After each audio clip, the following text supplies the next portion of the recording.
কবরস্থানের এত নিকটবর্তী হয়ে আমরা আলোচনা শুনছি, কবরস্থানের এত পাশে বসে আমরা কবরবাসীদের পাশে বসে আলোচনা শুনছি। এই কবরবাসীদেরকে যদি একজন কবরবাসীকে উঠানো হতো, উঠিয়ে যদি বলা হতো ভাই কবরের বাসিন্দা হিসাবে আপনার অবস্থান কি, আল্লাহ পাক আপনার সাথে কেমন আচরণ করেছেন, কবরে আল্লাহ পাক আপনার কি অবস্থায় রেখেছেন, একটু আমাদেরকে যদি জানাতেন। বিশ্বাস করুন আমার ভাইরা, প্রথম কথাতেই ওই কবরবাসী বলতো, বাইরে ভাই ও আল্লাহর বান্দারা, দুনিয়ার জমিনে আল্লাহর সাথে কখনো নাফরমানি করিও না। আল্লাহু আকবার। প্রথম কথাই হতো আল্লাহর সাথে নাফরমানি করিও না, আল্লাহর গোলামিটা সুন্দরভাবে করার চেষ্টা করুন, পাঁচ ওয়াক্ত নামাজ যথাযথভাবে আদায় করুন। আল্লাহ পাক যে বিধিবিধান আমাদের উপর বর্তিয়েছেন সবগুলো বিধিবিধানটা যথাযথভাবে পালন করে। আল্লাহ যদি আমাদেরকে আবার দুনিয়ায় আসার সুযোগ করে দিতেন, আল্লাহ পাক যদি আমাদেরকে দুনিয়ায় আবারও আসার কোনো সুযোগ করে দিতেন, আসার যদি ব্যবস্থা করে দিতেন, দুনিয়ার জমিনে এসে একটা মুহূর্তের জন্যও আল্লাহর ঘর কখনো আমরা ছাড়তাম না। সুবহানাল্লাহ। প্রথম কথাই এটা বলতে, ভাই ফাঁকি দিও না, আল্লাহর সাথে নাফরমানি করিও না। কবরের এই জগৎটা যে কত কঠিন, বিভীষিকাময়, ভয়ঙ্কর একটি জায়গার নাম হচ্ছে আলমে বরজখ। আল্লাহু আকবার। কঠিন একটা জায়গা, কঠিন জায়গা, ভয়ঙ্কর একটি জায়গার নাম হচ্ছে কবর। কবর নিয়ে কথাটা এই জন্য শুরু করলাম, যেহেতু কবরের পাশে বসেই আমরা এতগুলো কথা বলছি, এতগুলো কথা শুনছি। দিলের কানটা লাগাইয়া একটু শোনার চেষ্টা করেন, দিলের কানটা লাগাইয়া মনটা নরম করে কথাগুলো শোনার চেষ্টা করুন রে ভাই ও আমার বাবারা। আপনার মতো আমার বাবাও যুবক ছিল, আমার দাদাও যুবক ছিল, আমার 14 পুরুষেরা যুবক ছিল, সংসার করেছে, পরিবার ছিল, সন্তান ছিল, সুন্দরভাবে জীবিকা নির্বাহ করেছে। একটা সময় দুনিয়ার সফরের পরিসমাপ্তি করে আল্লাহর ডাকে সাড়া দিয়ে সবাই আলমে বরজখের বাসিন্দা হয়ে গেছে, ঠিক কিনা? আমরাও তাদের মতো পথযাত্রী হব, আমরাও তাদের মতো প্যাসেঞ্জার হব। কখন, কোন দিন, কোন সময়, কোন জায়গায় হবে কেউ কিন্তু আমরা জানি না। জানি আমাদের মৃত্যুটা কোথায় হবে, আমাদের মরণটা কোথায় হবে। আল্লাহ পাক সূরা লোকমানের শেষ আয়াতে আমাদেরকে চমৎকার ভাবে জানিয়েছেন, ওয়ামা তাদরি নাফসুম বিআই আরদিন তামুত। আস্তে করে বলা যাবে কি? আল্লাহু আকবার। সূরা লোকমানের শেষ আয়াত পড়বেন, শেষ আয়াতের তাফসীরটা পড়বেন। আল্লাহ পাক এই আয়াতের ভিতরে 5টা জিনিস নিজের কাছে রেখে দিয়েছেন, 5টা ইলমের কথা নিজের কাছে রেখে দিয়েছেন। তার মধ্যে অন্যতম হলো ওয়ামা তাদরি নাফসুম বিআই আরদিন তামুত। আল্লাহর বান্দাদের মৃত্যুটা কখন, কোন জায়গায়, কোন দিন, কোন স্থানে হবে, বান্দার মৃত্যুটা কখন হবে, বান্দার ইন্তেকালটা কোন জায়গায় হবে, বান্দার ইন্তেকালটা কোন দিন হবে, আল্লাহ পাক বলছেন এই সময়টা আমি আল্লাহ পাক নিজের কাছে রেখে দিয়েছি। সুবহানাল্লাহ।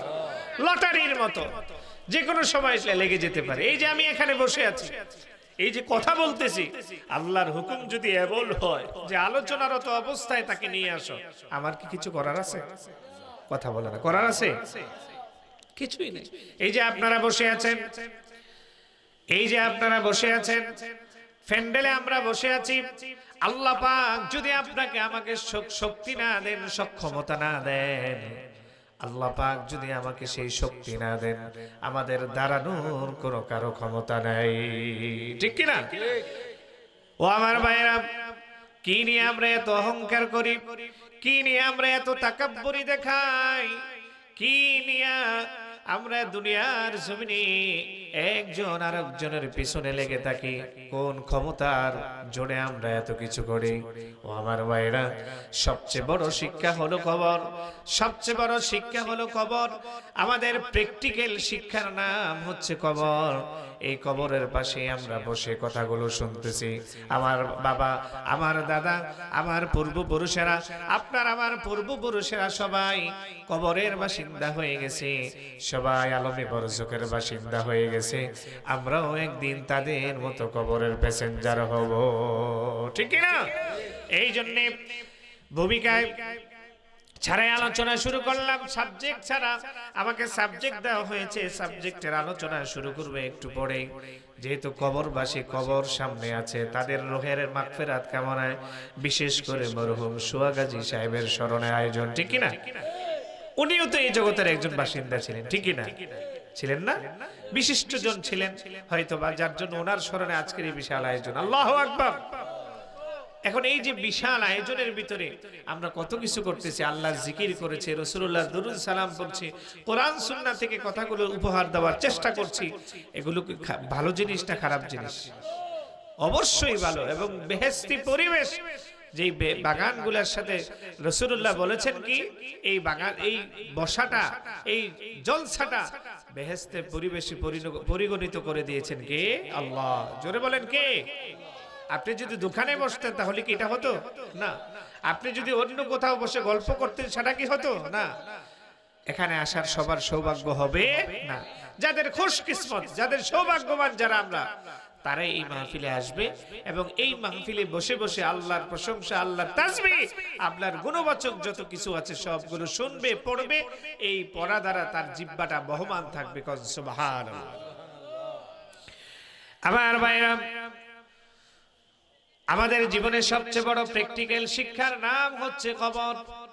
একটু আগেই বলেছি, একটু আগেই আমরা বলেছি, কয়েকবার কথাটা আমি আপনাদেরকে রিমাইন্ডার দিয়েছি যে আমাদের যাদের অহংকার বেশি, আমাদের যাদের গরিমা বেশি, আমাদের যাদের টাকার ভরাই বেশি, আমাদের যাদের ক্ষমতার অপব্যবহার করে ক্ষমতার পাওয়ার আমরা যারা বেশি দেখাই, এক কথায় অনৈতিক কাজে আমরা যারা অগ্রগামী, এই মানুষগুলোর জন্য, এই ব্যক্তিগুলোর জন্য, এই বান্দাগুলোর জন্য সবচেয়ে বড় শিক্ষার নাম হচ্ছে কবর, ঠিক না? হাত ধরে নিয়ে যাবেন, ভাই এত বড়াই করো না, এনে শুয়ে রয়েছে, এনে কি শুয়ে রয়েছে। তোমার মতো শক্তিশালী পুরুষ উনিও ছিল, তোমার মতো পয়সাওয়ালা মানুষ উনিও ছিল, তোমার মতো ক্ষমতাবান ব্যক্তি উনিও ছিল, উনিও টাকাওয়ালা ছিল, উনিও পয়সাওয়ালা ছিল, উনিও ক্ষমতাবান ছিল। দুনিয়ার জমিনে ওনার কোনো অভাব অনটন ছিল না, ক্ষমতার কোনো কমতি ছিল না। এরপরেও দেখো 3.5 হাত মাটির নিচে উনি পড়ে আছে অন্ধকার কবরে। এর চেয়ে বড় শিক্ষা কি আর আছে? কথা বলেন, আছে? সূরা আলার ভিতরে আল্লাহ পাক আমাদেরকে এই জিনিসটাই বারবার শোনাচ্ছেন, বাল তুসিরুনাল হায়াতাদ দুনিয়া ওয়াল আখিরাতু খায়রু ওয়া আবকা। আল্লাহ পাক আমাদেরকে শোনাচ্ছেন এই কথা, ও দুনিয়ার মানুষেরা, পার্থিব জিনিসকে তোমরা বেশি অগ্রাধিকার দিও না। দুনিয়ার জমিনে সামান্য টাকা পয়সা, ক্ষমতা, চাকচিক্য দেখে এটার প্রতি তুমি বিমোহিত হইও না, বরং ওয়াল আখিরাতু খায়রু ওয়া আবকা, তোমার জন্য এর চাইতে অসংখ্য অগণিত বেশুমার, অসংখ্য অগণিত বেশুমার নিয়ামতের ব্যবস্থা আল্লাহ পাক পরকালে রেখে দিয়েছে। সুবহানাল্লাহ। কে বলতেছেন কথা? কষ্ট হচ্ছে আপনাদের?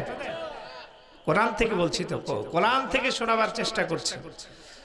আমাদের জন্য এর চাইতে অসংখ্য অগণিত নিয়ামতের ব্যবস্থা রেখেছেন কোথায়? আলমে বরজক, কবরের জগতে। সুবহানাল্লাহ পড়ে। এর চেয়ে বেশি নিয়ামত। কেমন নিয়ামত, কি পরিমাণ নিয়ামত আল্লাহ পাক সে ব্যাপারেও সূরা সেজদার ভিতরে, সূরা সেজদা আস-সাজদার ভিতরে 21 নম্বর পারায় আল্লাহ পাক বলছেন, ফালা তা'লামু নাফসুম মা উখফিয়া লাহুম মিন কুররাতি আ'য়ুন। চিৎকার দিয়ে বলি আল্লাহু আকবার, গলা ছেড়ে বলেন আল্লাহু আকবার। আল্লাহ পাক আমাদেরকে জানাচ্ছেন, ও দুনিয়ার মানুষেরা শোনো, আলমে বারুসকের জগতে আমি আল্লাহ পাক এমন এমন নিয়ামতের ব্যবস্থা রেখেছি, এমন এমন নাজ নিয়ামতের ব্যবস্থা আমি আল্লাহ পাক রেখেছি, যেই নিয়ামতগুলির বর্ণনা, যেই নিয়ামতগুলির বিষয়গুলি দুনিয়ার কোন মানুষ সেটা অবজার্ভ করতে পারবে না, সুবহানাল্লাহ, অনুভব করতে পারবে না, পরিমাপ করতে পারবে না। এতটা বেশুমার গুণে আল্লাহ পাক আপনার আমার জন্য নিয়ামতের সুব্যবস্থা করে রেখেছেন। তা'লামু নাফসুম মা উখফিয়া লাহুম মিন কুররাতি আয়ুন। চক্ষু দিয়া হলেও আপনি যদি আপনার চক্ষু দিয়াও যদি দেখেন, দেখার পরে আল্লাহ পাক বলছেন সেটা আপনি আমি কখনো সেটাকে ওজন দিতে পারবো না, সেটা আপনি পরিমাপ করতে পারবো না, সেটা আমরা আমাদের অন্তর দিয়া সেটাকে কখনো অনুধাবন করতে পারবো না। সুবহানাল্লাহ। এত এত এত এত নাজ নিয়ামতের ব্যবস্থা আল্লাহ পাক আপনার আমার জন্য রেখেছেন, সুবহানাল্লাহ। আর আপনি আমি দুনিয়ার জমিনে সামান্য কিছু পয়সা, সামান্য কিছু পাওয়ার বা কিছু হলেই আহা কে কত বেশি ঠকিয়ে আত্মসাৎ করে সম্পদ মেরে আহা কে কত বেশি ভোগ করার একটা মানে অঘোষিত ভাবে একটা প্রতিযোগিতা চালিয়ে যাচ্ছে, ঠিক কিনা বলেন? কাকে মেরে কে কত দ্রুত পয়সাওয়ালা হওয়া যায়, কে কত বেশি অল্প সময়ে ধনাঢ্য হওয়া যায়, সেই কম্পিটিশনের মধ্যে আমরা আছি, ঠিক কিনা বলেন? আল্লাহ পাক বলছেন এগুলো সম্পূর্ণ ধোঁকা। ওয়ামাল হায়াতুদ দুনিয়া, দুনিয়াটার বিষয়টা সবটাই তোমার সাথে ধোঁকা, এগুলো কিচ্ছু না, এটা তোমার কাজে আসবে না। কাজে আসবে কোনটা কাজে আসবে? আল্লাহ পাক বলছেন আনি আবুদুল্লাহ, আল্লাহর গোলামিটা যে যত বেশি করবে, আল্লাহর গোলামিটা যে যত বেশি করবে, আল্লাহর পছন্দের বান্দা, মাকবুল বান্দা, মাহবুব বান্দাদের কাতারে তার নামটা শামিল হয়ে যাবে। কোন সুবহানাল্লাহ, আরো জোরে বলি সুবহানাল্লাহ। একটু দুরূদ শরীফ পড়েন। আল্লাহুম্মা চাসে সাইয়্যিদিনা মাওলানা মুহাম্মদ ওয়া আলা আলি সাইয়্যিদিনা, মুহাম্মদে পড়েন। কোন দিন জানি ডাকাশিবে এই ভারী ঘর ছাড়িতে, আপন আপন পোশাক খুলে সাদা কাপড় পড়িতে। আল্লাহুম্মা, মুহাম্মদের সাথে সবাই পড়েন। মাশাআল্লাহ মাশাআল্লাহ, গলা ছেড়ে মাওলানা ওয়া আলা আলি সাইয়্যিদিনা, গলা ছেড়ে সবাই পড়েন আলহামদুলিল্লাহ। আরো জোরে পড়েন আলহামদুলিল্লাহ। প্রিয় ভাইরা, কষ্ট হচ্ছে আপনাদের? একটু গজল টান দেই, হ্যাঁ? তাইলে মনে একটু ভাবাইব শরীরের ভিতরে, নাকি? নবীর চরণে তে সারা জীবন আমি থাকবো, থাকবেন নি? আর এই নবীর চরণে যে থাকবে সেই তো সাফল্যবান, সুবহানাল্লাহ। নবীর চরণে যে যত বেশি সফল হবে, আখিরাতটা তার জন্য তত সুন্দর হয়ে যাবে, সুবহানাল্লাহ। সবাই পড়েন নবীর চরণেতে সারা জীবন আমি থাকবো, ভালোবেসে নবীজিকে, ভালোবেসে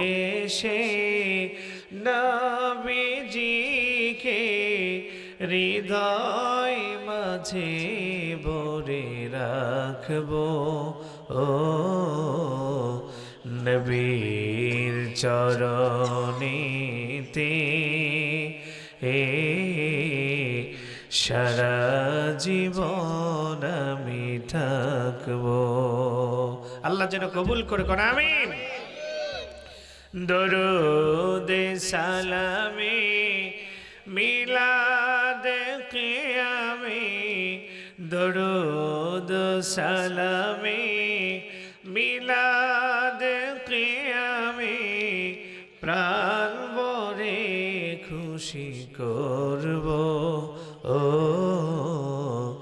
নবীর চরণেতে সারা জীবন আমি থাকব। সবাই পড়েন। ভালোবেসে নবীজিকে, ভালোবেসে নবীজিকে হৃদয় মাঝে ভরে রাখব ও নবীর চরণেতে সারা জীবন আমি থাকব। যেরকম আমিন। আল্লাহ যেন কবুল করে, সবাই বলি আমিন। আরো জোরে বলেন আমিন।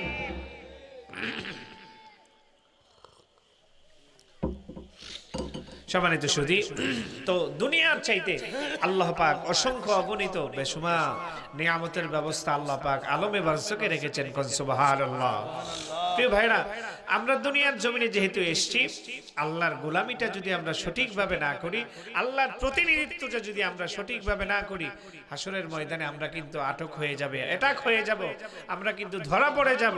কারণ হাসরের ময়দানে আল্লাহ পাক বান্দার চেহারা দেখে আপনাকে অবজার্ভ করবেন না। কি দিয়ে করবেন? শুধুমাত্র আমল দিয়া। সুবহানাল্লাহ। আরো জোরে করা, কি দিয়া? নেক আমল দিয়া। আমল ছাড়া আমি হামিদিরও কোনো 4 পয়সার দাম হবে। যত ওয়াজি করি, যত নসিহতি করি না কেন, আমল, আল্লাহ পাক আপনার আমলের দিকে, আপনার নেক আমলের দিকে তাকাবেন। তোমার চেহারা সুন্দর আছে কিনা, কালো আছো না নিগ্রো আছো, লম্বা না ছোট, এগুলো কখনো তাকানোর সুযোগ। আমার ভাইরা, দিলের কানটা লাগায়া কথাগুলো শুনি। দুনিয়ার এই সময়টা ক্ষুদ্র সময়, আল্লাহ পাক আপনাকে আমাকে প্রতিনিধিত্ব করার সুযোগটা করে দিয়েছেন। অল্প কিছু দিনের জন্য আল্লাহ পাক আপনাকে আমাকে খলিফার দায়িত্ব দিয়েছেন। আল্লাহ পাক নিজেই বলেছেন, ইন্নী জাইলুন ফিল আরদি খলিফা। আল্লাহর প্রতিনিধিত্ব করার জন্য সাময়িক সময়ের জন্য আল্লাহ পাক খেলাফতের দায়িত্ব আপনাকে আমাকে দিয়েছেন। এই খেলাফতের সময়টা আপনি কিভাবে কাটাবেন? আপনি আমল দিয়ে লাগাবেন, আমল দিয়ে রাঙাবেন, নাকি গুনাহ দিয়ে আর সাজাবেন, সিদ্ধান্ত হবে আপনার। তবে হাসরের ময়দানে আব্দুল করিম, আব্দুল কুদ্দুস, আব্দুল হক কোন বান্দার ব্যক্তি পরিচয়ের দিকে কখনো মালিক তাকাবেন না। আল্লাহ পাকের হাবিব ১৫০০ বছর আগে এই বিষয়ে আপনাকে আমাকে নসিহত করে দিয়েছেন। আদ-দুনিয়া মাযরাতুল আখিরাহ। দুনিয়াটা হচ্ছে আখিরাতের শস্য ক্ষেত। দুনিয়ার এই জমিনটা হচ্ছে আখিরাতের ক্ষেত স্বরূপ। এই ক্ষেতের ভিতরে আপনি যেটাই রোপণ করবেন, আল্লাহ পাক সেটাই বাস্তবায়ন করে দিবেন। অর্থাৎ আপনি এই জমিনে যতটুক নেক আমল নিয়ে কবরের বাসিন্দা হবেন, আল্লাহ পাক সেটার উপর জাস্টিফাই করে, সেটার উপর জাজ করে, আল্লাহ পাক জাস্টিসের ভূমিকা পালন করে আপনাকে জান্নাত এবং জাহান্নামের ফয়সালা করে দিবেন। সুবহানাল্লাহ। আমল যার যত বেশি, নেক আমলে পাহাড় নিয়ে যে যত বেশি কবরের বাসিন্দা হবে, আল্লাহ পাক বলছেন এই মানুষটা জান্নাতে যাওয়ার রাস্তাটা তত সহজ হয়ে যাবে। সুবহানাল্লাহ। এই জন্য আমল বেশি দরকার। ওয়াজ কম শুনবেন, ওয়াজ যত বেশি কম শুনবেন, ওয়াজ কম শুনে বেশি বেশি আমল করার চেষ্টা করবেন। কিন্তু বাস্তব কথা হলো, এখনকার মানুষ ওয়াজ শুনে বেশি, আমল করে কথা কয় না। আমল করে 10 বছর আগের দিকে আপনি যদি তাকান, আগেরকার মানুষেরা আলোচনা শুনতো কম, আলোচনা কম শুনতো, কিন্তু তাদের অন্তরে আল্লাহর ভয় ছিল। আমল করার প্রবণতাটা বেশি ছিল, আমল করার প্রবণতাটা তাদের মধ্যে বেশি দেখা যেত। কিন্তু এখনকার সময়ে প্রযুক্তির ব্যবহার এতটাই বেড়েছে, যার কারণে চার্জ দিলেই আলোচনা শোনার সুযোগ হয়ে যায়। ঠিক কিনা বলেন? শুনে বেশি, শুনতে শুনতে শুনতে শুনতে শরীরের মধ্যে একটা একঘেয়েমি চলে আসে, কি আসে না? এতটাই বেশি শুনে শুনতে শুনতে এমন হয়ে যায় না, হুজুর গত সপ্তাহে গতকালকে আওয়াজ শুনছে, এমনি কয় গত পরশু দিনে এবার আওয়াজ শুনছি, গত সপ্তাহে না শুনছি, আমার মোবাইলে তো চার্জ দিলে আইসা পড়ে আছে কি, বলে কি বলে না, মানে এতটাই, অর্থাৎ শুনতে শুনতে ক্লান্ত হয়ে গেছে আমার কাছে মনে হয়। কিন্তু এই যে এত বেশি শোনা, শোনার ফজিলতটা কি? শোনার ফজিলত হলো একেবারে জিরো, একেবারে জিরো, কান পর্যন্ত নেয়, কণ্ঠনালীর নিচে আর আসে না। আমি প্রায় জুমায় বলি যে আলোচনা শোনেন ঠিক আছে, যতক্ষণ আল্লাহর ঘরে থাকেন মনটা এতটাই কোমল থাকে, নরম থাকে, সব মসজিদ থেকে বের হওয়ার পর আবার যে এই কথাগুলো যদি মাথা থেকে কান থেকে শুরু করে এই জায়গা পর্যন্ত আসতো, এত আলোচনা ওয়াজ নসিহত জুমার বক্তব্যগুলোই এনাফ হয়ে যেত, ঠিক কিনা বলেন? এত বিশাল লক্ষ লক্ষ টাকা খরচ করে আয়োজনের দরকার ছিল। আমার ভাইরা, আলোচনা যত বেশি শোনেন ভালো কথা, আমল তত বেশি বাড়ানোর চেষ্টা করি। আমল যার যত বেশি হবে, কবরের জগৎটা তার ততই সুন্দর হবে। ও আমার ভাইরা, এই আমলের মধ্যে আল্লাহ পাক ফান্ডামেন্টাল কিছু আমল আল্লাহ পাক আপনাকে আমাকে দিয়েছেন। ইসলামের যে বিধিবিধানগুলি আছে, ইসলামের মৌলিক যেই ফান্ডামেন্টাল 5টা জিনিস আমাদের জন্য আল্লাহ পাক সিলেকশন করে দিয়েছেন, তার মধ্যে প্রথম কথা হচ্ছে কালেমা। আমরা প্রথমেই পড়েছি কালেমা লা ইলাহা ইল্লাল্লাহু মুহাম্মাদুর রাসূলুল্লাহ। গলা ছেড়ে পড়েন সাল্লাল্লাহু। কালেমা পড়লাম, কালেমা পড়া যদি আমরা না করতাম, কালেমা যদি না পড়তাম, ইসলামের এই ফান্ডামেন্টাল বিষয়গুলোর আমাদের কোনো দরকার ছিল না। কিন্তু আল্লাহ পাক যেহেতু ইসলামের সুশীতল ছায়ায় আসার সুযোগ করে দিয়েছেন, ইসলামের সুশীতল ছায়ায় যেহেতু আল্লাহ পাক আপনাকে আমাকে কবুল করেছেন, এরপরে আরো 4টা জিনিস কালেমা পড়ার কারণে আল্লাহ পাক সাথে সাথে সেটা ফরজ করে দিয়েছে। জোরবন আরো কয়টা? 4টা। 1 নাম্বার হলো নামাজ, 1 নাম্বার হলো নামাজ। ঈমান আনার পরে বান্দা যদি কালেমা পড়ে, কালেমা পড়ার সাথে সাথে আল্লাহ পাক নামাজ ফরজ করে দেন। অর্থাৎ কালেমা পড়ার সাথে সাথে 1 নাম্বার ফরজ হলো নামাজ পড়া। 2 নাম্বার হলো সামনে যে আগামী পরশু দিনের থেকে হয়তোবা মাহে রমজান শুরু হচ্ছে, কালেমা পড়লেন, রোজা, তারপরে 30টা রোজা রাখা ফরজ করে দিয়েছেন কে? আস্তে কোন কে? রাখতেন না নাকি? রাখবো তো ইনশাআল্লাহ। তাইলে কালেমা পড়লাম, এরপরে নামাজ পড়লাম, মাহে রমজানের রোজা রাখলাম, এরপরে হজ। আল্লাহ পাক যদি তৌফিক দেয়, খানে কাবা জিয়ারত করাটা ফরজ করে দিয়েছেন কে? আল্লাহ পাক যদি সম্পদ দেন আমাদেরকে, সাহেবে নেসাব পরিমাণ মালের মালিক যদি আল্লাহ পাক আপনাকে আমাকে বানিয়ে দেন, আল্লাহ পাক বলছেন আমি তোমার উপর যাকাতটা পর্যন্ত ফরজ করে দিয়েছি। তাহলে কয়টা গেল? 5টা। কালেমা পড়লাম, এরপর আরো 4টা। কালেমা যদি না পড়তাম তাহলে বাকি 4টার কোনো প্রয়োজন ছিল? যেহেতু কাজ হচ্ছে নামাজ, এরপরে রমজানের রোজা, তারপরে যাকাত, তারপর হচ্ছে হজ। এখন যাকাত এবং হজ সেটা যদি আল্লাহ পাক আপনাকে তৌফিক দেন, তাহলে সেটা আদায় করা ফরজ, এটা একটা শর্ত সাপেক্ষে। কিন্তু কালেমা পড়ার পরে প্রথম যে 2টা, নামাজ এবং রোজা, নামাজ এবং রোজা, এগুলোর মধ্যে কোনো শর্ত নাই, আছে নাকি? আপনারা কোনো শর্ত পাইছেন? না, কোনো শর্ত নাই। একেবারে গরিব ধনী কোটিপতি একবারে নিম্ন শ্রেণী থেকে শুরু করে সবার জন্য বিধানটা এক করে দিয়েছেন কে? জোরে বলে। এই যে 5টা জিনিস আমরা জানলাম, এই 5টা ফরজিয়াতের বাইরেও শরীয়তের কিছু বিধিবিধান আমলের আল্লাহ পাক আপনাকে আমাকে ওয়াজিব করে দিয়েছেন, ফরজ করে দিয়েছেন। এর মধ্যে অন্যতম একটি বিধানের নাম হচ্ছে পর্দা। কোন সুবহানাল্লাহ। কি নাম? পর্দা। পর্দা কি এই যে আমরা এখানে বসে আছি এরকম পর্দা না, অন্য পর্দা বুঝাইছি, মহিলাদের পর্দা।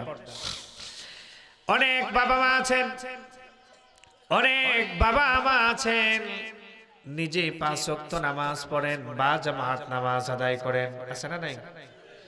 রাজাপাড়ার মানুষরা হয়তো বা ব্যতিক্রম, আমাদের এলাকার কথা বলি, অনেক বাবা মা আছেন নিজেই 5 ওয়াক্ত নামাজ বা জামাত মসজিদে গিয়ে আদায় করেন, তাকবীরে উলার সাথে আদায় করেন, কিন্তু ঘরে যে উপযুক্ত কন্যা সন্তান আছে অথবা আহলি আছে, স্ত্রী আছে, তাদেরকে পর্দার ব্যাপারে একটু কথাও বলে না। আছে কি বলে না? আছে না নাই? অনেকেই আছেন আপনি আমল করেন ভালো কথা, আমি এটাকে ইগনোর করি না, আমি এটাকে আন্ডার এস্টিমেটও করছি না, কিন্তু কথা হচ্ছে বাবা হিসেবে আপনার ফরজ দায়িত্ব হচ্ছে আপনার আহলিয়াকে পর্দার ভিতরে রাখা, আপনার স্ত্রীকে পর্দার মধ্যে রাখা, আপনার উপযুক্ত কন্যা সন্তানটাকে পর্দার মধ্যে রাখা, বোরকা পরানো দরকার আছে না? কথা বলেন না, আছে না নাই? আপনি যদি এই দায়িত্বটা পালন করতে, আপনি যদি এই দায়িত্বটা সঠিকভাবে পালন না করেন, আপনাকে অবশ্যই অবশ্যই হাসরের ময়দানে কাঠগড়ায় দাঁড়াতে হবে। তার কারণ হলো কেন কেন আপনাকে কাঠগড়ায় দাঁড়াতে হবে? আপনি এত নেক আমল করলেন, আপনি নেক আমলের পাহাড় নিয়ে কবরে গেলেন, কিন্তু আপনার পরিবার পরিজনের প্রতি আপনি সঠিকভাবে খেয়াল করলেন না। তারা যে বেপরদায় চলে, আপনার স্ত্রী যে বেপরদায় চলাফেরা করে, ও আমার মা বোনেরা, আমি আপনাদেরকে হার্ট করার জন্য, কষ্ট দেওয়ার জন্য কথাগুলো বলছি না। আল্লাহ পাক কোরআনুল কারীমে সূরা আহজাবের 33 নম্বর আয়াত, সূরা আহজাবের 33 নম্বর আয়াতের দলিল দিয়ে আমি আপনাকে বোঝাতে চাচ্ছি। আল্লাহ পাক ওনার হাবিব মুহাম্মদুর রাসূলুল্লাহ সাল্লাল্লাহু আলাইহি ওয়াসাল্লামকে পর্যন্ত এই ব্যাপারে হুঁশিয়ার করেছেন। কেমনে হুঁশিয়ার করেছেন, কেমন তাগিদ দিয়েছেন, কতটা গুরুত্বের সাথে মুহাম্মদ সাল্লাল্লাহু আলাইহি ওয়াসাল্লামকে ইন্ডিকেট করে ওনার স্ত্রীদেরকে সরাসরি নসিহত করছেন। আল্লাহ রসুলের স্ত্রীদেরকে এইভাবে কথা বলা মানে হলো মুহাম্মদ সাল্লাল্লাহু আলাইহি ওয়াসাল্লামের গোটা উম্মতের স্ত্রী এবং পুরুষদের জন্য সেই নির্দেশনা দেওয়া, ঠিক কি না? উদ্দেশ্য তো উম্মতে মুহাম্মাদীর সমস্ত স্ত্রী এবং পুরুষ সবাইকে বোঝানো। আল্লাহর নবীর স্ত্রীরা তো এমনিতেই পর্দাশীল ছিল, ঠিক কি না বলেন? এরপরেও আল্লাহ পাক বিন্দু মাত্র স্যাক্রিফাইস করেন নাই, বিন্দু মাত্র ছাড় দেন নাই। কঠিন ভাষায়, কঠোর ভাষায় আল্লাহ পাক জানিয়েছেন এইভাবে, ওয়াকরনা ফি বুয়ুতিকুন্না ওয়ালা তাবাররাজনা তাবাররুজাল জাহিলিয়াতিল উলা ওয়া আকিমনাস সালাতা ওয়া আতিনাস যাকাতা ওয়া আতি'নাল্লাহা ওয়া রাসূলা। কষ্ট হইতাছে? ও সারা দিতাম নি হুজুর? হ্যাঁ, ঘুমাইছো তো কিটা করতা? সারা দেই চলবে? আমাকে কর্তৃপক্ষ কয়েকটা বিষয় দিছে, কয়েকটা বিষয় কষ্ট হলে ছেড়ে দেব, খুব নির্ধারিত সময়ের মধ্যেই আমি ছেড়ে দেব ইনশাআল্লাহ। খুব এই বিষয়গুলোর হালকা টাচ দিচ্ছি। মা বোনেরা যারা আছেন সবাইকে শোনার জন্য উদাত্ত আহ্বান জানাচ্ছি, অনুরোধ করছি, স্বনির্ভর অনুরোধ করছি, একটু একটু গভীর মনোযোগ দিয়ে কথাগুলো শুনেন। আল্লাহ পাক আল্লাহর হাবিবের আহলিয়াদের ব্যাপারে কি কঠিন ভাষায় জানিয়েছেন। কি কি বলছেন? ওয়াকরনা ফি বুয়ুতিকুন্না ওয়ালা তাবাররাজনা তাবাররুজাল জাহিলিয়াতিল উলা। আল্লাহ পাক এই আয়াতের ভিতরে সমস্ত আল্লাহর নবীর সমস্ত আহলিয়াদেরকে মেনশন করে বলেন, ও নবীর পত্নীরা, ও নবীর আহলিয়ারা, তোমরা জাহিলি যুগে যেভাবে মহিলারা বেপরদায় চলাফেরা করেছে তাদের মতো কখনো তোমরা চলবার চেষ্টা করিও। জাহিলি যুগে, অন্ধকারাচ্ছন্ন যুগে যেইভাবে ওপেন চলাফেরা করেছে, বেপরদায় চলাফেরা করেছে, অশ্লীলতা বেহায়াপনাকে যারা প্রাধান্য দিয়েছে, তোমরা তাদের মতো দুনিয়ার জমিনে চলাফেরা করিও না। তোমরা ঘরের ভিতরে অবস্থান করো, ঘরের ভিতরে অবস্থান করো, ঘরের ভিতরে অবস্থান করো। খবরদার খবরদার বেপরদায় চলাফেরার কখনো চেষ্টা করিও আর एग्जांपल দিয়েছেন কাদের সাথে? ওই যে জাহিলি যুগের মহিলারা, জাহিলি যুগের নারী পুরুষরা যেইভাবে অবাধে বিচরণ করেছে, অবাধ চলাফেরা করেছে, বেপরদায় চলাফেরা করেছে, তাদের মতো কখনো তোমরা চলবার চেষ্টা করিও।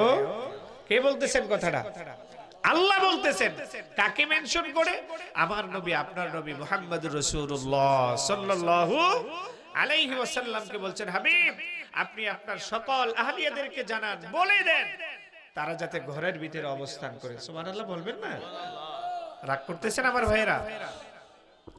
এই যে আয়াতের তাফসীর, তাফসীরে রুহুল বায়ান, তাফসীরে কবির, তাফসীরে মারিফুল কোরআন, ইবনে কাসির সহ প্রত্যেকটা গ্রন্থের ভিতরে এইভাবে স্পষ্টভাবে বলা আছে যে আল্লাহর নবী এই কথা, আল্লাহ পাক এই কথা বলে নবীর স্ত্রীদেরকে মেনশন তো করেছেন, এই বরং পর্দার ব্যাপারে কঠোরতা জানিয়েছেন। কাউকে ছাড় দেওয়া হবে না, মহিলারা ঘরে থাকবে, ঘরে অবস্থান করবে, তারা ঘরের ভিতরে যত বেশি অবস্থান করবে ততটাই তারা নিরাপদে থাকবে। সুবহানাল্লাহ। মহিলারা তো এমনিতেই যত ঘরে থাকবে আল্লাহ পাকের রহমত দিয়ে ততই ঘরটা ভরপুর হবে। সুবহানাল্লাহ। যত বাহিরে যাবে, যত ঘর থেকে বের হবে, যত ঘর থেকে বের হওয়ার চেষ্টা করবে ততটাই তারা অপমান অপদস্থের শিকার হবে, যেটা আমাদের ইংরেজি ভাষায় বলি ইপটিজিং। ঠিক কিনা বলেন? যদি আপনি ঘর থেকে বের না হতো তাহলে তো কেউ আপনাকে দেখতো না, আপনার স্ট্রাকচারটা দেখতো না, আপনার যে গতিবিধি সেটাও কেউ পর্যবেক্ষণ করতো না। ঠিক কিনা বলেন? বের হওয়ার কারণেই তো আজকে এই অবস্থা। আর এখনকার সময়ের কথা তো বলে লাভ নেই, আমরা যে অবস্থায় আছি ঘর থেকে বের হওয়াটাও মুশকিল। সেজন্য যে যত বেশি, ও আমার মা বোনেরা, আপনারা যে যত বেশি নিজেকে কন্ট্রোলে রাখবেন, হেফাজত করবেন, পর্দায় নিজেকে যত বেশি আবৃত করে রাখবেন, এক কথায় হিমসেলফ যাকে বলে, নিজেকে যত বেশি একটা নির্দিষ্ট জায়গায় রাখবেন ততই আপনি নিরাপদ থাকবেন। সুবহানাল্লাহ। আরো জোরে বলি সুবহানাল্লাহ। এই পর্দা কি শুধুমাত্র মহিলাদের জন্য না, পুরুষদের জন্য আছে? পুরুষের জন্য ঠিক সেম কথা প্রযোজ্য। আমরা আমাদের নিজেদের আহলিয়া সহ ছেলে মেয়ে যারা উপযুক্ত আছে তাদেরকে অবশ্যই পর্দার মধ্যে রাখবো। তাহলে কি হবে? দর্শন সহ র‍্যাব সহ অসামাজিক যত কার্যকলাপ এখনকার সময় হচ্ছে বা হয়েছে সবগুলো থেকে হেফাজত করবে কে? আরো জোরে বলেন। এজন্য আপনি আপনার যে সকল বাবারা এখানে আছেন, বিশেষ করে যারা আমরা আমাদের ছেলেমেয়েরা যারা উপযুক্ত হচ্ছে বা হয়ে গেছে বা হবে, তাদেরকে এখন থেকে ইসলামী অনুশাসনে মানার চেষ্টা করেন, তাদেরকে ধর্মীয় মূল্যবোধ শিক্ষা দিন, তাদেরকে ধর্মীয় শিক্ষা দিন, ধর্মীয় জ্ঞানে উদ্বুদ্ধ করেন, ইসলামী শিক্ষায় সুশিক্ষিত করেন। যত বেশি ধর্মীয় জ্ঞান তাদের মধ্যে বাড়বে ততটাই আল্লাহর ভয় অন্তরে পয়দা করে দিবে কে?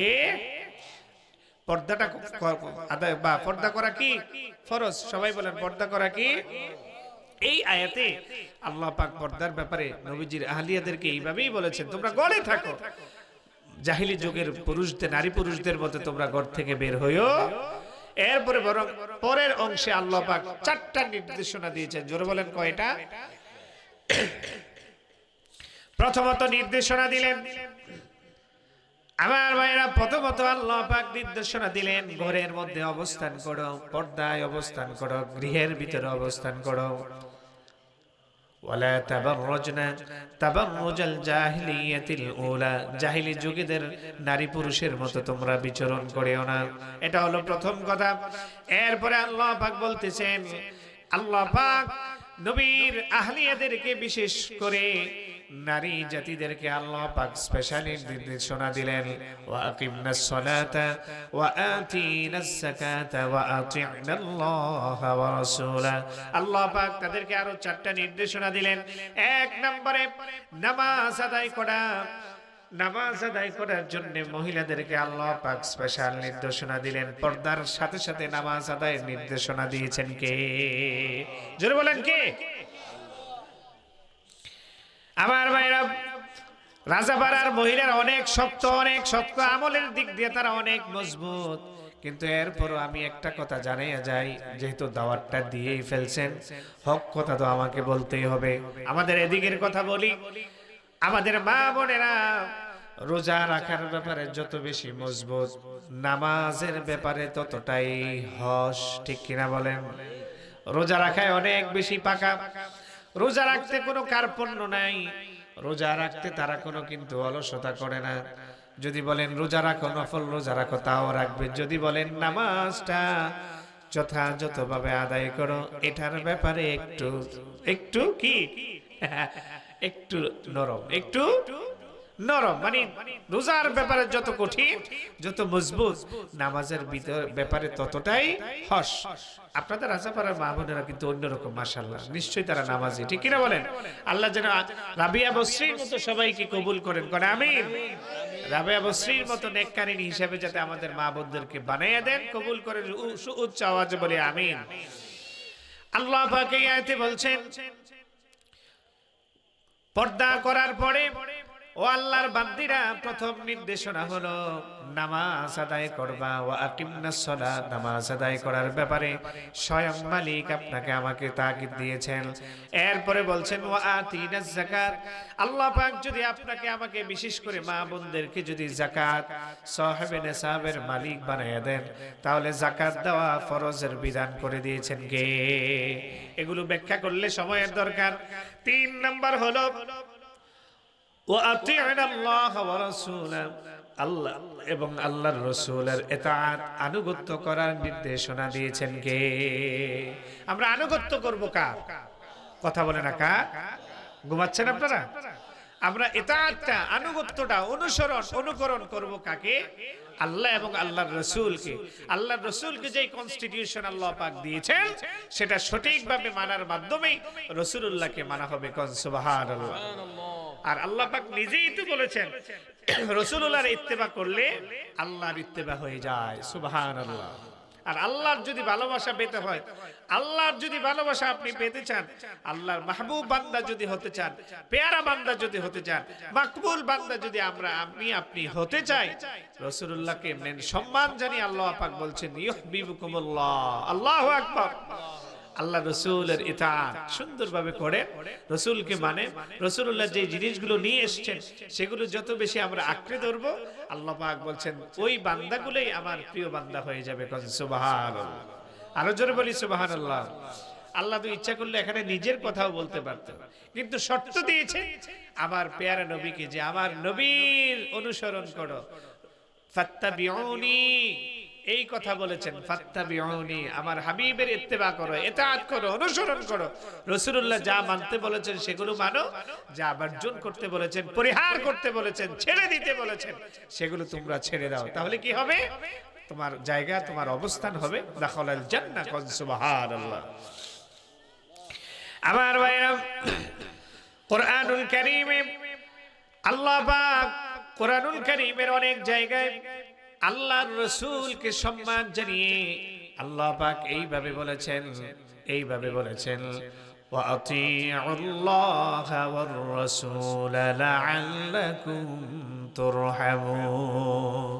এই আয়াতে আল্লাহ পাক বলেছেন, আল্লাহর অনুসরণ, আল্লাহর রাসূলের অনুসরণ আমরা যারা করব, আল্লাহ পাক বলছেন অবশ্যই আল্লাহ পাকের রহমতের ভাগীদার আমরা হয়ে যাব। সুবহানাল্লাহ। আরেক জায়গায় বলেছেন ওয়া আতিউল্লাহ ওয়ার রাসূল লাআল্লাকুম তুফলিহুন। এখানে বলা হয়েছে আল্লাহ এবং আল্লাহর রাসূলের আনুগত্য, অনুসরণ, অনুকরণ যে যত বেশি করবে, তে ততটাই সফল কাম হবে, সাকসেস হবে। সুবহানাল্লাহ। আর জোরে কোন সুবহানাল্লাহ। তাহলে ইসলামের যে এত বিধিবিধান আল্লাহ পাক দিয়েছেন, এর মধ্যে অন্যতম একটি বিধানের নাম হচ্ছে পর্দা। আল্লাহ পাক আপনাদের সকলকে, আমি সহ মা বোনদেরকে একটা নির্দিষ্ট গণ্ডি বা পর্দার ভিতরে রাখার তৌফিক দিক। সবাই বলে আমিন। আরো জোরে করে আমিন। এরপরে কালেমা পড়লেন। কালেমা পড়ার পর প্রথম যে ফরজিয়াতটা, সেটার নাম কি জানি বলছিলাম একটু আগে? নামাজ। একটু আগে কি বলছিলাম? নামাজ। নামাজটা আমরা সব অনেকেই ছেড়ে দেই, আছে না এমন ভাই? আলোচনায় অনেকেই শুনবেই, যে শুনতেছি আলহামদুলিল্লাহ, অনেকেই ফজর নামাজ পড়তাম না, আছে না? আল্লাহ না করুক, অনেকেই পড়তাম না। ওয়াজ যেহেতু শুনছি, মোটামুটি সব কামাই তো করেই ফেলছি, নাকি? ফজর নামাজ না পড়লে অসুবিধা নাই। বিশ্বাস করেন, যারা এমন চিন্তা চেতনা লালন করেন, ধারণ করেন, আপনি আপনার গোটা জীবনটাই যদি মাহফিল শোনেন, গোটা জীবনটাই যদি আলোচনা এইভাবে শুনতে থাকেন, একক তো নামাজের কাফারা, ফিদিয়া কোনদিন আদায় হবে না। কথা বুঝতেছেন? কিয়ামত পর্যন্ত যদি আপনি ওয়াজও শুনতে থাকেন কিন্তু এক ওয়াক্ত নামাজ যে আপনি তরক করেছেন সেটার ফিদিয়া বা কাফারা কখনো হবে? এই জন্য নামাজটা আদায় করা দরকার আছে না নাই? জোরে বলেন।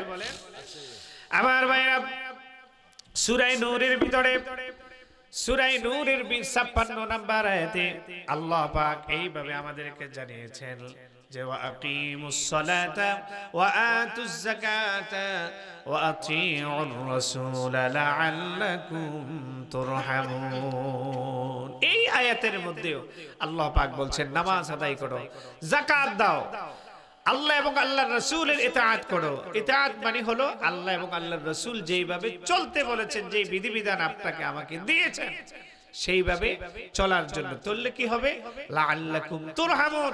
আল্লাহ পাকের অসংখ্য অগণিত রহমত দিয়া, বরকত দিয়া আপনার আমার আমলটা আমাকে পরিপূর্ণ করে দিবে কে? জোরে বলেন। তো এখন কোরআনুল কারীমে আল্লাহ পাক 82 জায়গায় যদি নামাজের কথা বলে থাকেন, যাকাতের কথাও আছে, আছে না? এখন সেই নামাজটার ব্যাপারে আল্লাহ পাক কত ভাবে বলছেন, কত জায়গায় বলছেন, কত ভিন্ন ভিন্ন আঙ্গিকে ইঙ্গিত দিয়া নামাজের তাগিদ, নামাজের গুরুত্ব, নামাজের ফাজাইল, নামাজের তাৎপর্য সম্পর্কে আপনাকে আমাকে জানিয়েছেন। কিন্তু দুর্ভাগ্য, গোটা মুসলমান, এই মুসলমান জাতি সেই নামাজ আদায় করতে চায়, জোহর পড়লে তো আসর পড়ে না, আসর পড়লে তো মাগরিব পড়ে না, মাগরিব পড়লে তো এশা পড়ে না, ফজরের কথা কয়ে তো লাভ না। এমন আশিক রাসূলের সংখ্যা আছে না নাই? জোরে বলেন, আছে না নাই? আমার ভাইরা, নামাজ সম্পর্কে দুটো কথা বলি। আল্লাহ পাক কোরআনুল কারীমে এইভাবে আমাদেরকে জানিয়েছেন, ইন্নাস সালাতা তানহা আনিল ফাহশাই ওয়াল মুনকার। সালাত এমন একটি ইবাদতের নাম, নামাজ একটা এমন একটা ইবাদতের নাম, ইসলামী শরীয়তে সবচেয়ে গুরুত্বপূর্ণ, আল্লাহ পাকের পছন্দনীয় যে ইবাদতটা আছে, আল্লাহর নিকটবর্তী বান্দা হওয়ার মাধ্যম যেটা দ্বারা হওয়া যায়, আল্লাহর পছন্দনীয় বান্দা যেই মাধ্যমটা দ্বারা হওয়া যায়, সেই ইবাদতটার নাম হচ্ছে নামাজ। সেই নামাজের ব্যাপারে আল্লাহ পাক বলেন, কোন বান্দা যদি ইতমিনানের সাথে, ইহতিমামের সাথে যদি কোনো বান্দা 5 ওয়াক্ত নামাজ আদায় করে, আল্লাহ পাক সেই নামাজ আদায় করার কারণে জাগতিক সকল ফাহিশা থেকে বাঁচায়া দেন। সকল পাপাচার থেকে, অন্যায় থেকে, অশ্লীলতা থেকে, বেহায়াপনা থেকে, সকল গুনাহ থেকে বাঁচায়া দিবে কে? আস্তে কোন কে? বিশ্বাস হয় না মনে হয়? বিশ্বাস হয়নি? যেই মানুষটা, শুনেন রাসূলুল্লাহর হাদিস, কেউ যদি 5 ওয়াক্ত নামাজ আদায়ের জন্য 5 বার পুকুরে গিয়ে ওযু করে, রাসূলুল্লাহর হাদিস, 5 বার ওযু করার কারণে আপনার শরীরের সমস্ত গুনাহগুলো ঝরে গেছে। সুবহানাল্লাহ বলবেন না? এটা তো শরীরের কথা। এরপরে মসজিদে ঢোকার পরে, মসজিদ থেকে বের হওয়া পর্যন্ত আপনি যতক্ষণ থাকবেন, প্রত্যেকটা শ্বাস প্রশ্বাসে, প্রতিটা সেকেন্ডে সেকেন্ডে সওয়াব দিবে কে? তো এই প্রকৃতভাবে ইখলাসের সাথে, বিশুদ্ধতার সাথে, আত্মশুদ্ধিটা ঠিক মতো করে আল্লাহর সন্তুষ্টির জন্য যদি আপনি একটা সিজদাও দেন, রাসূলুল্লাহর হাদিস আমি প্রায় বলি, ইয়াকফিকাল আমালুল কলিল, জান্নাতে যাওয়ার জন্য এই অল্প সিজদাটাই যথেষ্ট। কোন সুবহানাল্লাহ। এই জন্য আমার ভাইরা, আল্লাহর জন্য যদি আপনার আমলটা হয়ে যায়, নামাজটা হয়ে যায়, আল্লাহর সন্তুষ্টির জন্য যদি আপনার গোটা জীবনটা হয়ে যায়, আল্লাহর রেজাবন্দির জন্য যদি আপনার গোটা আমল হয়ে যায়, আল্লাহ পাক বলছেন এই বান্দার প্রতি আমি খুশি, এই বান্দার প্রতি আমি স্যাটিসফাইড, এই বান্দার প্রতি আমি সন্তুষ্ট, এই বান্দার কোনো ভয় থাকবে না, চিন্তা থাকবে না, চিন্তার কোনো কারণও থাকবে না। যারা আল্লাহকে খুশি করার জন্য সিজদা দেবে, আল্লাহকে পাওয়ার জন্য যারা গোটা জীবনটা বিলিয়ে দিবে, আল্লাহর সন্তুষ্টির জন্য সব আমল করবে, রাসূলুল্লাহর আদর্শ মতো চলবে, রাসূলুল্লাহর চিন্তা চেতনা, যেই দারুণ বাহন রাসূলুল্লাহকে অনুসরণ অনুকরণ যার মধ্যে যত বেশি হবে, আল্লাহর নবী বলেছেন, আল্লাহ পাক নিজেও বলেছেন, তার জন্য জান্নাতে যাওয়া তত সহজ হবে। সুবহানাল্লাহ। এই জন্য নামাজটা আল্লাহর পছন্দনীয় আমল। রাসূলুল্লাহকে প্রশ্ন করা হয়েছে, এক সাহাবী প্রশ্ন করছেন, ইয়া রাসূলুল্লাহ, কোন আমলটা আল্লাহর নিকটবর্তী নিয়ে যায়, কোন আমলটা করলে পরে আল্লাহর কাছাকাছি যাওয়া যায়। কথা বুঝতেছেন? কোন আমলটা করলে পরে রাসূলুল্লাহর পছন্দের বান্দা হওয়া যায়, মাকবুল বান্দা হওয়া যায়, আল্লাহর নিকটবর্তী থেকে আরো নিকটবর্তী হওয়া যায়। রাসূলুল্লাহ তখন জবাব দিয়েছেন, as-salatu liwaqtiha, ওয়াক্ত মতো নামাজ আদায় করো, পাঁচ ওয়াক্ত নামাজ যথাযথভাবে আদায় করো, ঠিক মতো আল্লাহর কুদরতে পায়ে তোমার কপালটা লাগাইয়া দাও, তোমার সাথে আর বান্দার কোনো হিজাব বা মানে কোনো পর্দা থাকবে একেবারে নিকটবর্তী। রাসূলুল্লাহ এই জন্য বলেছেন, as-salatu mi'rajul মুমিনিন, মুমিনদের নামাজ হচ্ছে মেরাজ। সুবহানাল্লাহ ওয়া বিহামদিহি। রাসূলুল্লাহকে আল্লাহ পাক মসজিদে হারাম থেকে মসজিদে আকসা, তারপরে বোরাকে করে সাত আসমান ভেদ করে বাইতুল মামুর সিদরাতুল মুনতাহা, এরপরে লক্ষ লক্ষ পর্দা ভেদ করে রাসূলুল্লাহকে আল্লাহ পাক রাষ্ট্রীয় মেহমান বানায়া সশরীরে মেরাজের ঘটনা ঘটিয়েছেন। সুবহানাল্লাহ। অনেক জার্নি করা লাগলে, ভ্রমণ করা লাগছে, ঠিক কিনা বলেন? কিন্তু রাসূলুল্লাহ বলেছেন, আমার গুনাহগার উম্মতেরা যদি পাঁচ ওয়াক্ত নামাজ ঠিক মতো আদায় করে, কয়বার?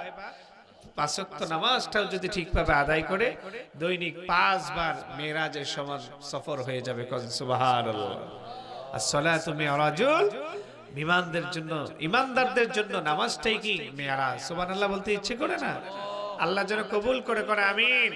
আমরা পাঁচ ওয়াক্ত নামাজ যথাযথভাবে আদায় করব এবং ওয়াক্ত মতো নামাজ আদায় করব। মা বোনেরা যারা আছেন, আপনাদের উপযুক্ত ছেলে মেয়েরা যারা আছে, সবাইকে নামাজের জন্য তাকিদ দিব। নামাজ যদি ছেড়ে দেন, আপনি আপনার সন্তানগুলো যদি নামাজের তালিম না দেন, তাহলে তারা কিন্তু বিপদগামী হয়ে যাবে, পথভ্রষ্ট হয়ে যাবে, লাঞ্ছিত হওয়ার সম্ভাবনা সবচাইতে বেশি হয়ে যাবে। এই জন্য তাদেরকে ধর্মীয়, আমি একটু আগেও বলেছি, ধর্মীয় শিক্ষার পাশাপাশি তাদেরকে বাস্তবিক কিছু জ্ঞান দেন, এলম দেন, যাতে করে তারা অবাধ্য না হয়, আপনার নেক সন্তান হয়, সুসন্তান হয়, আনুগত্যশীল সন্তান হয়, আপনার অনুগত বাধ্যগত খাদেমের মতো যাতে তারা হয়ে যায়। এই জন্য দরকার ধর্মীয় শিক্ষা, ইসলামী মূল্যবোধ শিক্ষা দেওয়া। আল্লাহ পাক আমাদের সকলকে পাঁচ ওয়াক্ত নামাজ, আমি সহ আমাদের সকলকে আমল করা তৌফিক দিক। সবাই বলি আমিন। আরো জোরে করে আমিন। শেষ যে টপিকটা অল্প অল্প করি, সেটা হচ্ছে আমরা যে সময়টাতে অবস্থা, বিরক্ত হইতেছেন নি কোনো? হ্যাঁ, একটু দুরূদ শরীফ পড়েন, তাহলে ঘুমটা চলে যাবে। চলেন একটু মদিনা শরীফ থেকে ঘুরে আসি। আল্লাহুম্মা সাল্লি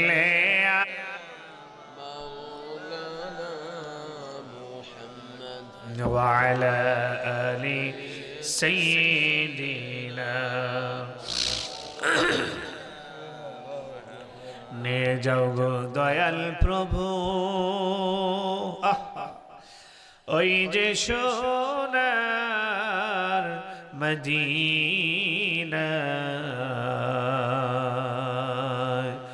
প্রাণ বড়িয়া সালাম দেব, নূর নবীজি রওয়া যায়। আল্লাহুম্মা সাল্লি, মাশাআল্লাহ মাশাআল্লাহ, সবাই পড়ে মাওলানা মুহাম্মদ ওয়া আলা আলি মাওলানা। জলা ছেড়ে সবাই পড়ি আলহামদুলিল্লাহ, সবাই পড়ি আলহামদুলিল্লাহ। শেষ যে টপিকটা, অল্প 5-7 মিনিট কথা বলবো, তার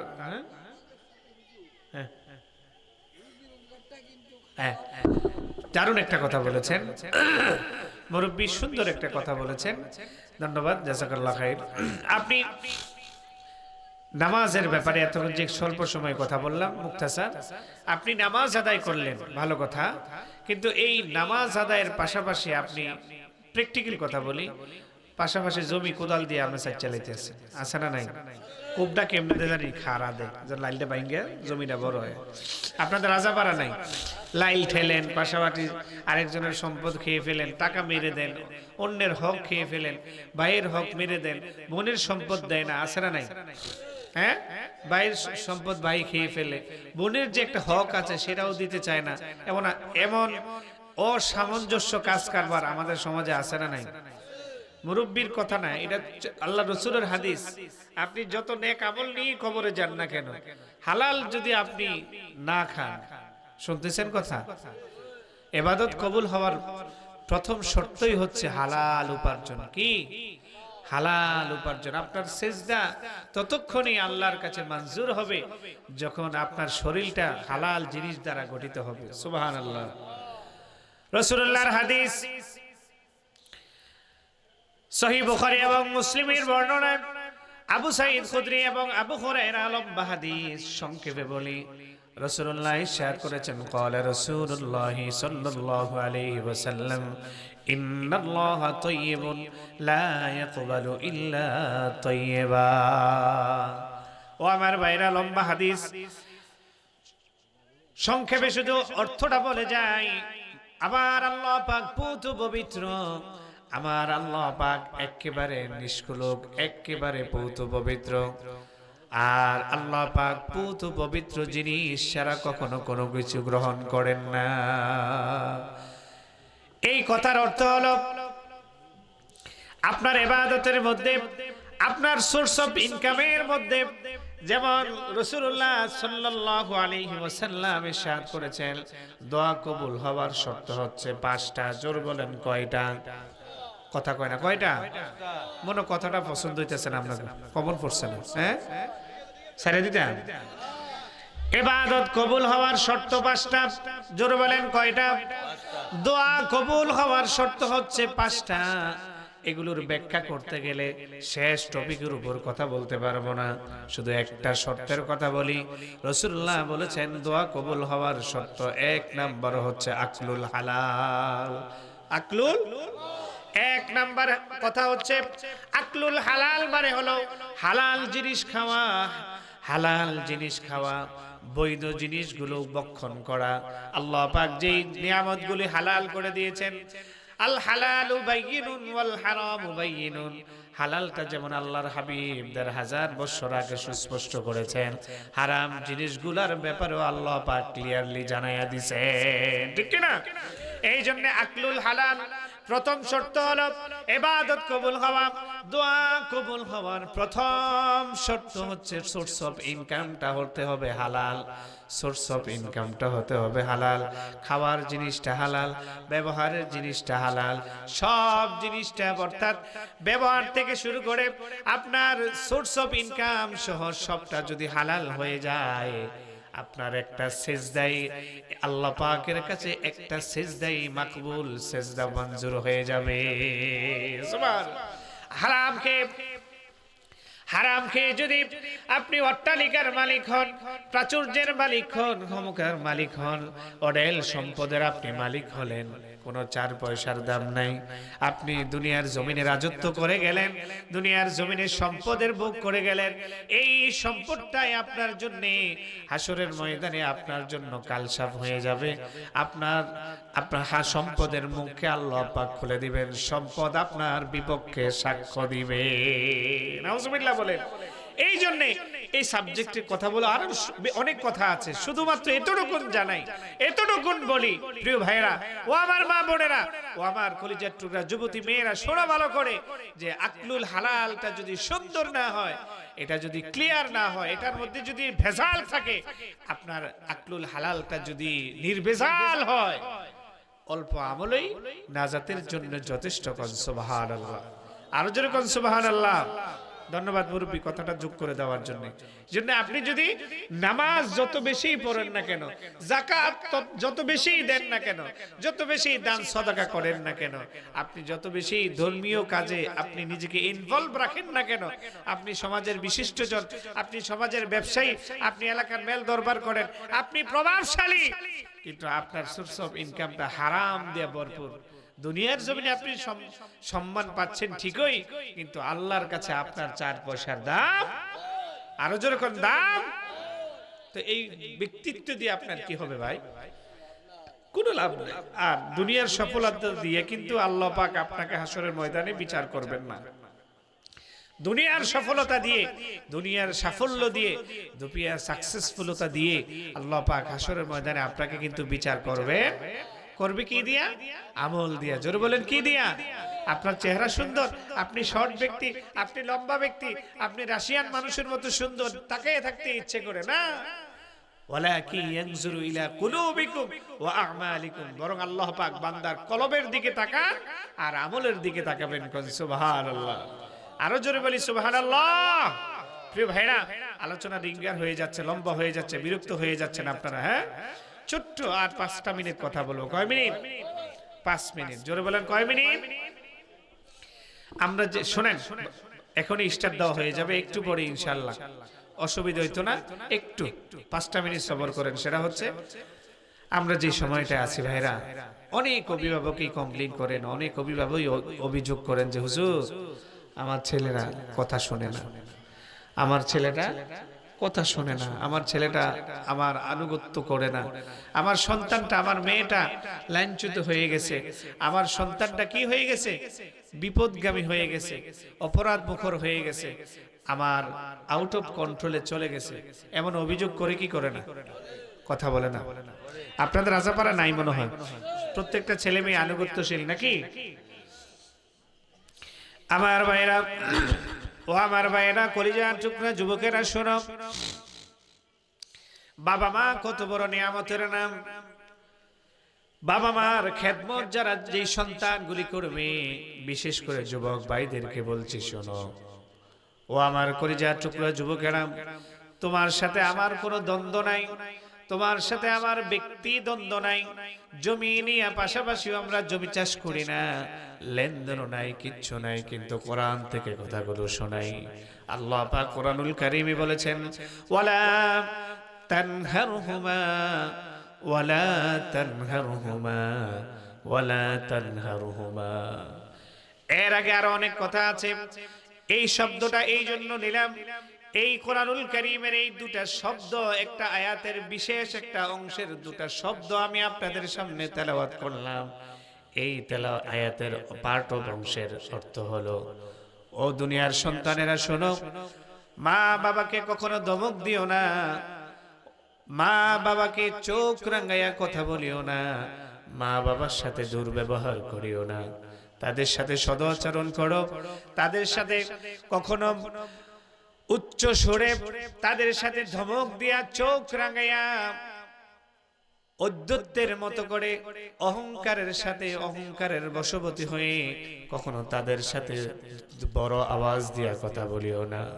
বরং আল্লাহ পাক বলছেন, ওয়ালা তানহারহুমা ওয়া কুল লাহুমা, ও দুনিয়ার সন্তানেরা শুনো, মা বাবাকে এইভাবে বলবা, ওয়া কুল লাহুমা কওলান কারীমা, মা বাবার সাথে সুন্দর করে কথা বলো, সম্মান দিয়ে কথা বলো, ইজ্জত দিয়ে কথা বলো, তাদেরকে রেসপেক্টের সাথে কথা বলো, অনার করে কথা বলো। এই মা বাবারা তোমার জন্য অনেক কষ্ট করেছে। তুমি যখন ছোট ছিলাম, গভীর মনোযোগ দিয়ে শোনো যুবকেরা, ও কলিজার টুকরা কন্যা সন্তানেরা, যুবতীরা, মা বাবা যখন হবা তখন বুঝতে পারবা মা বাবা কত বড় নিয়ামতের নাম, কত বড় বট বৃক্ষের নাম হচ্ছে মা বাবা, কত বড় বিশ্বস্ত একটি জায়গার নাম হচ্ছে বাবা মা, কত বড় নির্ভরতার একটা জায়গার নাম হচ্ছে মা বাবা, কত বড় একটা নিয়ামতের নাম হচ্ছে মা বাবা। এই মা বাবার সাথে তোমরা কখনো ধমক দিয়ে কথা বলিও না। এই মা বাবা, তুমি যখন ছোট্ট ছিলা, মায়ের পেটে ছিলা, মায়ের পেটে তুমি 9 মাস 10 মাস ছিলা, মাকে তুমি 10টা মাস জ্বালাই আইছো, হাতুটি গুতু দিয়েছো, লাথি মেরেছো, মা খেতে পারে নাই, বসতে পারে নাই, শুইতে পারে নাই, যন্ত্রণার পর যন্ত্রণা সহ্য করে যখন তুমি দুনিয়ায় আসবা, আহা ও যুবকেরা, কিভাবে মায়ের সাথে ধমক দিয়া কথা কও, কিভাবে বাবার সাথে ধমক দিয়া তোমরা কথা কও। বাবা মা সন্তানদের এই ধমকটা কখনো সহ্য করতে পারে না। বাবা মায়েরা সন্তানের এই দুর্ব্যবহারটা কখনো নিতে পারে না। আল্লাহ পাক এই আয়াতের ভিতরে 2টা অক্ষর দিয়া একটা শব্দ বানিয়েছেন, একটা শব্দ বলেছেন উফ। উফ শব্দটা 2টা অক্ষরের একটা শব্দ, সেটা হচ্ছে উফ। মা বাবা যদি কষ্টের সাথে মনে কষ্ট নিয়া বিরক্ত হইয়া অসহ্য হইয়া যন্ত্রণার পর যন্ত্রণা সহ্য করে যদি মা বাবা তোমার আমার প্রতি বিরক্ত হইয়া উফ শব্দটা উচ্চারণ করে, রাসূলুল্লাহ বলেছেন মা বাবা এত বড় নিয়ামতের নাম যেমন একদিকে আছে তেমনি পড়ে আরেক দিকে। রাসূলুল্লাহ বলেছেন হুমা নারুকা ওয়া জান্নাতুকা, মা বাবা এত বড় নিয়ামতের নাম, তারা যদি তোমার প্রতি খুশি হয়ে যায় জান্নাতটা তোমার জন্য অবধারিত হয়ে যাবে, আর তারা যদি তোমার প্রতি নাখুশ থাকে জাহান্নামটা তোমার জন্য অবধারিত থেকে যায়। নাউজুবিল্লাহ বলে। এই জন্যে রাসূলুল্লাহ ১৫০০ বছর আগে আমাদেরকে বলেছেন মা বাবা যদি সন্তুষ্ট হয়ে যায়, আবু হুরায়রা এই হাদিসটি বর্ণনা করেছেন, মা বাবা সন্তানদের প্রতি যদি রাজি খুশি হয়ে যায়, রিদর রব্বি ওয়া রিদল ওয়ালিদাইন, মা বাবা যদি সন্তুষ্ট হয়ে যায় আল্লাহ পাক সন্তুষ্ট হয়ে যাবেন। যেই সন্তানদের প্রতি, যেই যুবকদের প্রতি, যেই সন্তান ছেলে মেয়ের প্রতি মা বাবা রাজি খুশি হয়ে যাবে, রাসূলুল্লাহ বলেছেন আল্লাহ পাক ওই সন্তানদের প্রতি খুশি হয়ে যাবে। সুবহানাল্লাহ, কত বড় কথা মিয়া, আল্লাহ পাক খুশি হয়ে যাবেন। কারা খুশি হলে? আপনার মা বাবা যদি আপনার প্রতি খুশি থাকে। এখন আপনি এবার জাস্টিফাই করেন, আপনি এবার নিজে জাজ করেন, ইনসাফ করেন যে আপনি আপনার বাবা মার কথা শুনছেন কিনা, তাদের খেদমত করছেন কিনা, তাদের সাথে সদাচরণ করছেন কিনা, তাদের সাথে সুন্দর করে কথা বলতেছেন কিনা, আপনি কেমন বিহেভিয়ার করেন, কেমন আচরণ করেন, কেমন ব্যবহার তাদের সাথে করেন। এবার এই কথাগুলো শোনার পরে আপনি এবার জাস্টিফাই করেন, বিচার বিশ্লেষণ করেন। আরে আপনিও তো বাবা হয়েছেন, অন্যায়? আপনি আমিও বাবা হয়েছি, আপনি আমিও বাবা হয়েছি। তিলকাল আইয়ামু নুদাবিলুহা বাইনান নাস, তিলকাল আইয়ামু নুদাবিলুহা বাইনান নাস। আপনি যদি আপনার বাবা মার সাথে সুন্দর আচরণ করেন, আপনিও আপনার সন্তানদের থেকে আপনিও সেই সম্মান ইজ্জত পাবেন। আর আপনি যদি বাবা মার সাথে দুর্ব্যবহার করেন, তারা যদি আপনার প্রতি অসন্তুষ্ট হয়ে যায়, তারা যদি আপনার প্রতি নাখোশ থাকে, তারা যদি আপনার প্রতি অসন্তুষ্ট থাকে, আপনার জন্য জাহান্নামটা অবধারিত হয়ে যাবে। নাউজুবিল্লাহ। আলকামা নামে একজন সাহাবী ছিল, লম্বা ঘটনা, ওই দিকে যাব না। মায়ের অসন্তুষ্টির কারণে তার মৃত্যু হচ্ছে না, কষ্ট হচ্ছে। লম্বা ঘটনা, যখনই অনেক লম্বা ঘটনা। ওই সাহাবী নামাজিও ভালো ছিলেন, দান সদকাও ভালো ছিলেন, কোনো আমল আখলাকে কোনো দিক দিয়ে কমতি ছিল না, কিন্তু মা তার প্রতি অসন্তুষ্ট ছিল। কি ছিল? অসন্তুষ্টি ছিল। মৃত্যুকালে এতটাই অসুস্থ হয়ে পড়েছেন, এতটাই কষ্ট পাচ্ছেন যে রাসূলুল্লাহকে পর্যন্ত কাছে আসতে হয়েছে। তারপরে লম্বা ঘটনা, ওইদিকে যাই না। শুধু মায়ের অসন্তুষ্টির কারণে আলকামা এতটাই কষ্ট পাচ্ছেন। শেষ সময় যখন রাসূলুল্লাহ জানলেন তার মা তার প্রতি অসন্তুষ্ট, মাকে আনলেন, মায়ের সাথে কথা বলিয়ে দিলেন, সব জানলেন। একটা পর্যায়ে বললেন আমি আপনার সামনে আপনার সন্তানটাকে পুড়ে ফেলবো। মায়ের মন তো, মা বলছে না, আমি আমার সন্তানদেরকে মাফ দিয়েছি। সুবহানাল্লাহ, মা মাফ করে দিছে। বউকে বেশি ভালোবাসতো, বউর কথা বেশি প্রাধান্য দিত আলকামা, যার কারণে মা একটু অসন্তুষ্ট ছিলেন। তো প্রিয় ভাইরা দেখেন, ছোট্ট একটা কারণে মা অসন্তুষ্ট।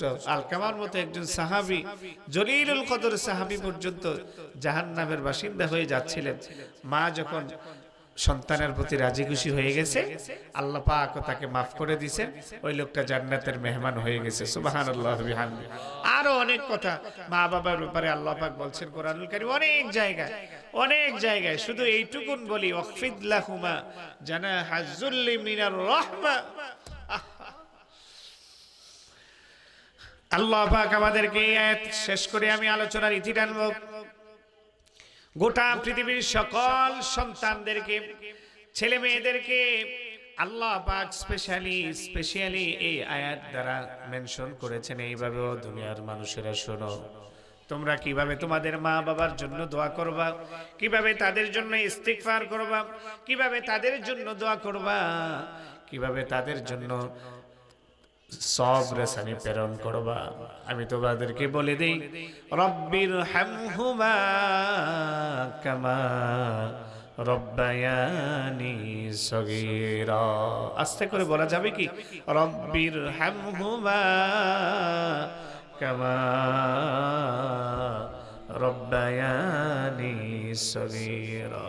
আল্লাহ পাক এই আয়াতে বলেছেন, ও দুনিয়ার মানুষেরা শোনো, তুমি তোমার করুণার ডানাটা বিছাইয়া দাও মা বাবার জন্য, তোমার রহমতের ডানাটা, করুণার ডানাটা, ভালোবাসার ডানাটা এইভাবে করে তাদের জন্য ছড়িয়ে দাও, তাদের জন্য মায়া বাড়িয়ে দাও, তাদের জন্য সম্মান বাড়িয়ে দাও, তাদের জন্য খেদমতের ডানাটা সম্প্রসারিত করে দাও। আল্লাহ পাক এর পরে বলছেন, তারা যখন তোমার আমার মতো ছোট ছিল, ওয়াকফিদ লাহুমা জানাহাজ যুল্লি মিনার রাহমা ওয়া কুর রাব্বিরহামহুমা কামা রব্বায়ানি সগীরা।